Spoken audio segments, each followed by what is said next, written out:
మంచో చెడో గాని మాజీ సీఎం కేసీఆర్ చెప్పినట్టే కాంగ్రెస్ పార్టీ వస్తే కరెంటు పోతుంది అనేది కండ్లారా కనిపిస్తున్నదట. ఇక చూడండి, తహసీల్దార్ ఆఫీస్ ఉన్నట్టే గాని కరెంట్ లేక కటిక చీకట్లు అమ్ముకొని ఆరాట పడుతున్నారట ఆఫీసర్లు. సర్కార్ ఆఫీసులకే గిట్లుంటే ఇక సామాన్య జనాలకు ఇంకెట్లుండాలి?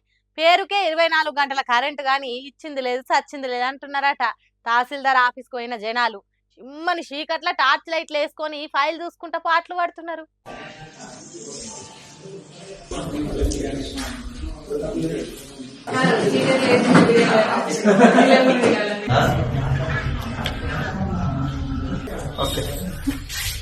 జగిత్యాల పట్టణంలో ఉన్న తహసీల్దార్ ఆఫీస్ లో తహసీల్ గీ తిరుగున్నది. గంటల కొద్ది కరెంట్ లేక కంప్యూటర్లు పనిచేయలేదు. సర్టిఫికెట్లు రిజిస్ట్రేషన్ల కోసం వచ్చిన ప్రజలు పాటలు పడ్డరు. ప్రతిరోజు వందల కొద్ది జనం వస్తారట ఈడికి. కరెంట్ రాకపోవడంతో కష్టాలు పడ్డారట వచ్చిన వాళ్ళు వచ్చినట్టే. మరి ఆ కరెంటు ఎందుకు పోయింది? సర్కారే చక్కగా ఇస్తలేదా లేకుంటే వేరే ఎక్కడనైనా కరెంటు తీగలు తెగితే రిపేర్లు చేస్తున్నారా అనేది తెలియదు. కానీ కాంగ్రెస్ సర్కార్లో కరెంటు ఉండదు. రాష్ట్రంలోనే కాదు సర్కార్ ఆఫీసులలో కూడా కరెంటు లేక కష్టాలు పడుతున్నారు.